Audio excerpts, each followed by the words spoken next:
Hello students. तो पिछले lecture में हम लोग स्टडी कर रहे थे electric field due to dipole. हम लोग अभी तक जहाँ तक पहुँचे हैं हम लोग कह रहे हैं कि इलेक्ट्रिक फील्ड हम लोगों ने डिस्कस किया एक सिंगल चार्ज के कारण। सिंगल चार्ज के कारण जो इलेक्ट्रिक फील्ड हमने डिस्कस किया, मान लीजिए ये एक सिंगल चार्ज है और इस सिंगल चार्ज के कारण जो इलेक्ट्रिक फील्ड है वो कितना है, E, और इसकी वैल्यू है 1/4 pi epsilon nought Q upon R square. ये हम लोगों ने पढ़ा electric field due to a single charge, जिसमें हम लोग देख रहे थे कि इलेक्ट्रिक फील्ड डायरेक्टली प्रोपोर्शनल है किसके, इलेक्ट्रिक फील्ड डायरेक्टली प्रोपोर्शनल है चार्ज के, और inversely proportional E directly proportional था Q के, और E इन्वर्सली प्रोपोर्शनल था 1/R स्क्वायर के। ये दो चीज़ें हम लोगों ने पढ़ी थी for a single charge.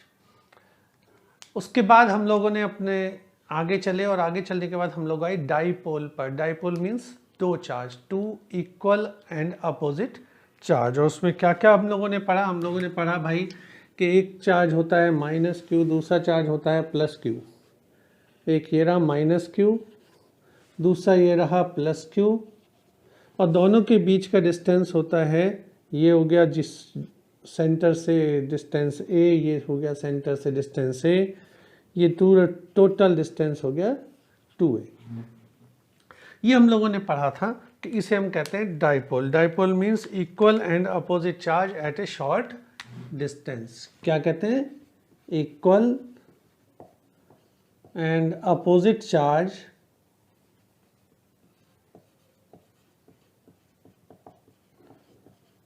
Eight small distance. देखिए ये हम लोगों ने पढ़ा था, equal and opposite charge at small distance, ये हम लोगों ने पढ़ा। यहां से एक टर्म डिफाइन हुआ जिसका नाम दिया गया डाइपोल मोमेंट। क्या नाम दिया? Dipole moment. और बेटा डाइपोल मोमेंट की डायरेक्शन फिजिक्स में हमेशा किधर से किधर होती है? -Q से +Q की ओर। डिनोट करते हैं इसे P से, और इसकी डायरेक्शन किधर होगी? हमेशा -Q से +Q की ओर। तो और वैल्यू होती है product of Q into distance between the charge. ये हम लोग अब तक पढ़ चुके हैं। Direction is always -Q to +Q। यहाँ तक अगर कोई दिक्कत है, परेशानी है, तो आप लोग कॉल करके पूछ लेना। एक जनरल बेसिक आइडिया जो हम लोगों को पता है, मैं वही बात डिस्कस कर रहा हूँ। इसके बाद हम लोगों ने थोड़ा सा और डिस्कस किया था, और वो डिस्कशन क्या था कि एक्सेल लाइन, यानी जिस लाइन के ऊपर डाइपोल बना हुआ है वहाँ पर इलेक्ट्रिक फील्ड की इंटेंसिटी कितनी है, और इक्वेटोरियल लाइन यानी line passing through the mid point perpendicular to the axis, उसके ऊपर इलेक्ट्रिक फील्ड की इंटेंसिटी कितनी है। पिछले लेक्चर में हमने पढ़ा था, एक बार मैं वो भी बता देता हूँ। तो इसके बाद जो हम लोगों ने दो पॉइंट और रखे थे वो क्या थे? इक्वेटोरियल और एक्सियल का। एट एनी पॉइंट का आज हम डिस्कस करने वाले हैं। ये था -Q चार्ज, ये है मान लीजिए +Q चार्ज, और इसी लाइन को मैंने और आगे बढ़ा दिया तो ये कहलाती है axial line. Axial line at point P, centre से R डिस्टेंस की दूरी पर इलेक्ट्रिक फील्ड की वैल्यू कितनी होगी, इसको हमने कहा था एक्सियल लाइन। ये A है, ये A है, और इलेक्ट्रिक फील्ड का फॉर्मूला हमारा आता था E = 2 P/4 pi epsilon not R3। ये फॉर्मूला हम लोगों ने तब अप्लाई किया जब हम कहते हैं R is much greater than A। इसके अलावा एक और फॉर्मूला हम कह सकते हैं E =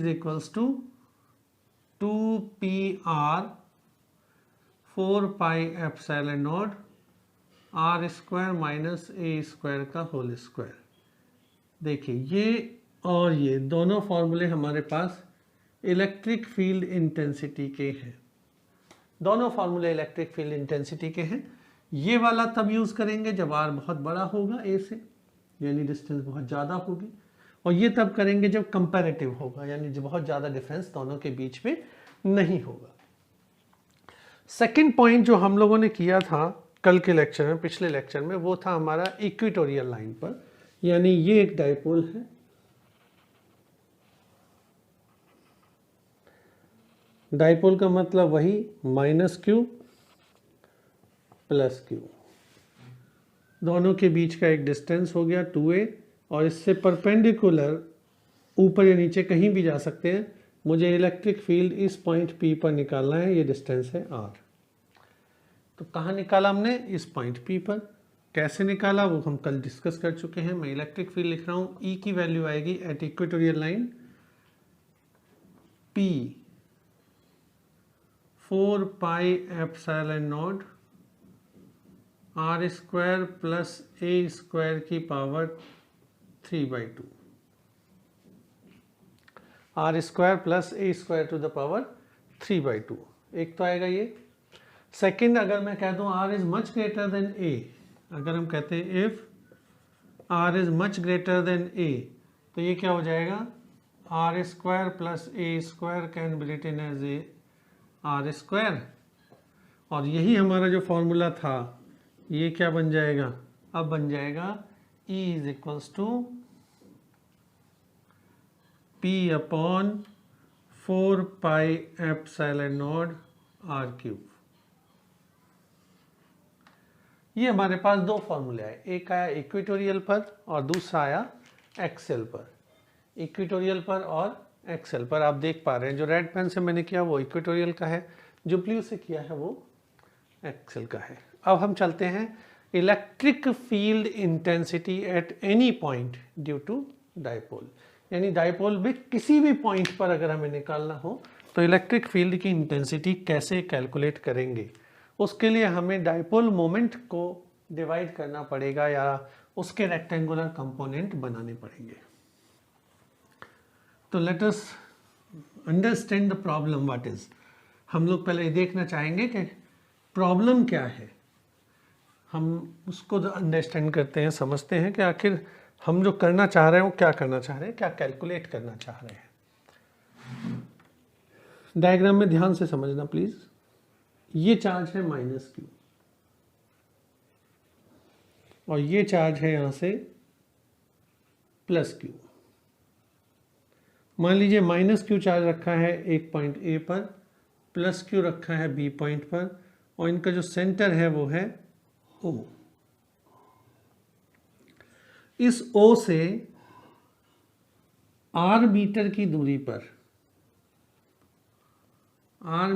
दूरी पर इस पॉइंट P पर मुझे इलेक्ट्रिक फील्ड कैलकुलेट करना है। अब ना तो ये इक्वेटोरियल रहा ना ये एक्सेल रहा, ना तो इक्वेटोरियल है इस परपेंडिकुलर लाइन पर है और ना ही एक्सेल है ऐसे है। तो इसके लिए हमें जो करना पड़ेगा वो होगा बेसिकली कंपोनेंट में डिवाइड करेंगे हम मोमेंटम को, सॉरी इस डाइपोल मोमेंट को। अब देखिए क्या होगा, कैसे करेंगे। मुझे कैलकुलेट करना है यहाँ पर, और ये हमें पता है कि डाइपोल मोमेंट की डायरेक्शन होता है P -q से +q की ओर, ये वाली, और इसको हम लिख सकते हैं P। And the dipole makes angle theta with this OP line.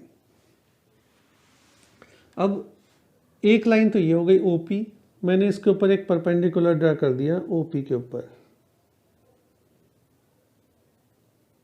ध्यान से देखिए, OP के ऊपर एक परपेंडिकुलर ड्रॉ किया है। ये जो परपेंडिकुलर ड्रॉ किया इसका मतलब अगर इधर का कंपोनेंट हमारा ये है P, ऊपर का कंपोनेंट अगर यहां जाएगा P cos थीटा, तो इधर हो जाएगा P sin थीटा। ये कंपोनेंट होगा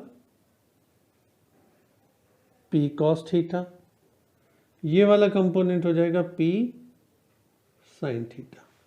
या ध्यान से देखना बेटा, एक चीज जो मैं दिखाना समझाना चाह रहा हूं उसको, अब इस वाली लाइन को छोड़ दो, ए बी जो है उसे छोड़ दोगे तो ओ से अगर मैं सीधा देखूं तो ये एक इक्वेटोरियल लाइन हो गई, इस पे हम करें पी कॉस थीटा, और अगर मैं इसे कंसिडर करूंगा पी साइन थीटा वाली को तो ये लाइन हो गई इक्वेटोरियल लाइन, दोनों के लिए अलग अलग। तो हमने क्या किया, सबसे पहले हमने मोमेंटम डायपोल मोमेंट लिया और डायपोल मोमेंट के दो कंपोनेंट डिवाइड किए। सबसे पहले हम देखते हैं हम लोग कर क्या रहे हैं, हम लोग कर रहे हैं electric field intensity at any point. तो let us consider a dipole of charge, कितना चार्ज है, plus minus q, at a distance 2a, दोनों के बीच का डिस्टेंस है ये वाला 2a। We want to calculate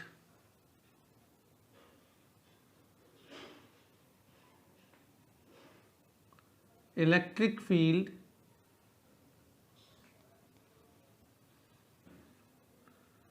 at point P due to dipole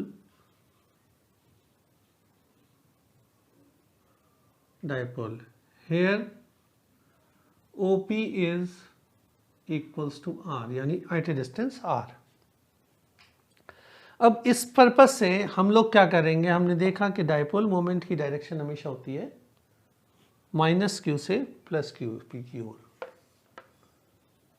For this, we know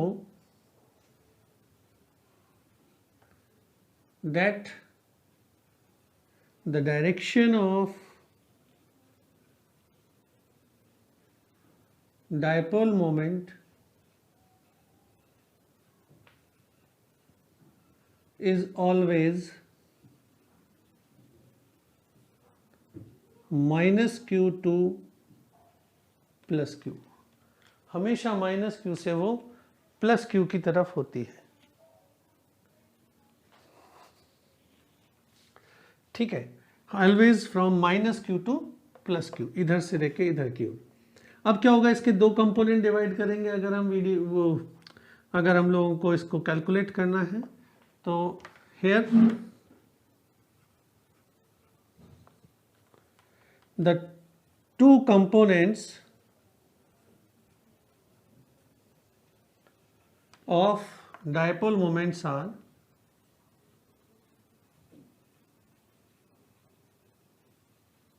number 1 P cos theta, ये होगा P cos थीटा, किधर की ओर होगा, along OP, along OP, और दूसरा होगा P sin थीटा जो कि होगा परपेंडिकुलर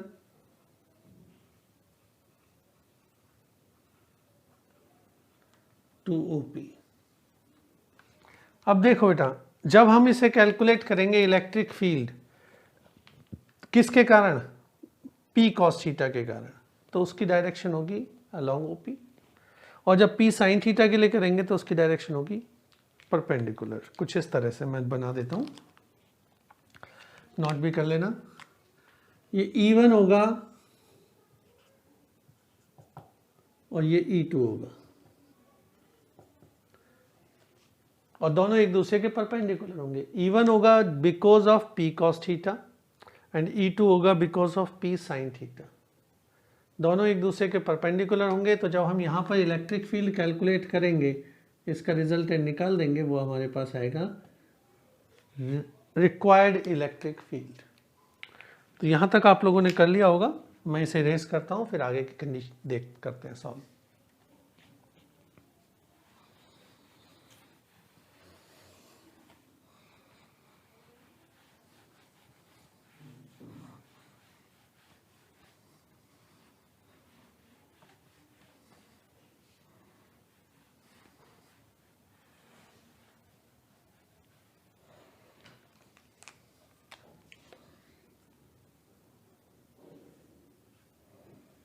ये E1 ये E2 और इन दोनों का रिजल्टेंट कहीं से यहाँ से जाएगा E।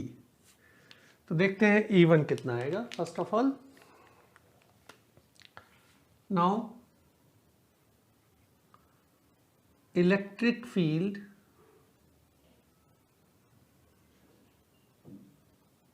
Due to P cos theta is E1, that is, अब देखिए बेटा E1 की वैल्यू कितनी होगी। सब कुछ हटा दो, सोचो ये डाइपोल के साथ साथ जा रहा है यानी एक्सियल लाइन पे जा रहा है, और एक्सियल लाइन का हमने जो किया था वो क्या किया था, 2p 4 pi epsilon naught r cube, ये किया था। यहाँ पर इस p की जगह क्या लिखेंगे, 2p cos theta upon 4 pi epsilon naught r cube. Equation number 1। Similarly अब सेकंड स्टेप लेते हैं, जो p sin थीटा का, p sin थीटा के लिए OP क्या है, equatorial line. So now electric field due to P sin theta at point P is E2 is equals to P sin theta 4 pi epsilon naught r cube, and this is equation number 2। आप देख रहे हो दोनों एक दूसरे के perpendicular हैं। अगर दोनों एक दूसरे के परपेंडिकुलर हैं, क्योंकि हम पहले भी पढ़ चुके हैं कि एक्सियल लाइन पे लाइन के अलोंग होगा, इक्वेटोरियल लाइन पे लाइन के परपेंडिकुलर, तो ये दोनों एक दूसरे के परपेंडिकुलर हो गए। इसका मतलब दोनों के बीच का एंगल हो गया 90 डिग्री। तो अगर मुझे रिजल्टेंट निकालना है E, तो क्या हो जाएगा, E1 square plus E2 square plus under root E1 E2 cos theta. So now इस डायग्राम को मैं मिटा देता हूँ तो ज़्यादा अच्छा रहेगा, इरेज कर देते हैं, थोड़ी जगह होगी, इजीली यू कैन अंडरस्टैंड, और डिराइव करके इसको नोट भी कर सकते हैं कॉपी में। नेक्स्ट लेक्चर में हम लोग केवल और केवल न्यूमेरिकल करने वाले हैं, और उम्मीद करता हूँ उससे पहले आप लोग करेंगे भी। Now here E1 and E2 are perpendicular to each other। अगर E1 और E2 दोनों एक दूसरे के परपेंडिकुलर हैं तो क्या होगा, जो रिजल्टेंट इलेक्ट्रिक फील्ड होगा या नेट इलेक्ट्रिक फील्ड होगा, रिजल्टेंट इलेक्ट्रिक फील्ड, आप लोग कंफ्यूज होते हैं इस वर्डिंग में कि रिजल्टेंट और net, both are the same thing. Net means दोनों का जो सेम है, मतलब इक्वल क्या आएगा, रिजल्ट क्या आना है। नेट इलेक्ट्रिक फील्ड भी रिजल्ट होता है, रिजल्टेंट भी रिजल्ट होता है, इसमें कंफ्यूज होने की जरूरत नहीं है, दोनों वर्ड सेम होते हैं, मीनिंग सेम है, सिनोनिम है। That is E1 square plus E2 square plus twice E1 E2 cos theta. और मैंने कहा ये दोनों एक दूसरे के 90 डिग्री पर हैं, परपेंडिकुलर हैं, तो cos 90 की वैल्यू यहाँ 0 हो जाएगी। This comes out to be E1 square plus E2 square. तो रिजल्टेंट इलेक्ट्रिक फील्ड कितना आया, यहाँ आएगा वो E1 का स्क्वायर करेंगे 4p square cos square theta upon 4 pi epsilon naught r cube का whole square plus p square sine square theta upon 4 pi epsilon naught r cube whole square. यहाँ से जो कॉमन ले सकते हैं उसे ले लीजिए, ये आएगा p upon 4 pi epsilon naught r cube, अंदर है 4 cos square theta sine square theta, इसको मैं भी तो लिख सकता हूँ 3 cos square theta plus cos square theta plus sine square theta. देखिए 4 cos स्क्वायर थीटा को 3 +1 कर दिया तो ये पूरा का पूरा क्या हो गया, cos square theta plus sine square theta is equals to 1। और हम लोग लिख सकते हैं कि इलेक्ट्रिक फील्ड हमारे पास कितना आया, P/4πε0r³ under the root 3 cos square theta plus 1। This is the electric field, required electric field by dipole at any point। किसी भी पॉइंट पर जो हमें डाइपोल से इलेक्ट्रिक फील्ड मिला वो इतना मिला।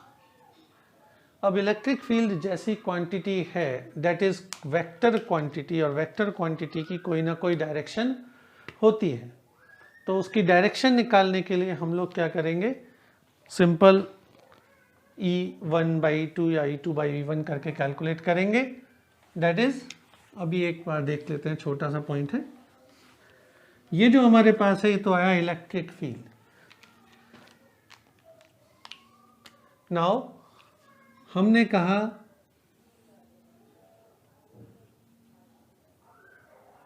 ये E1 है, ये E2 और ये इनका रिजल्टेंट। लेट्स सपोज E1 से एंगल बना रहा है इलेक्ट्रिक फील्ड फाई,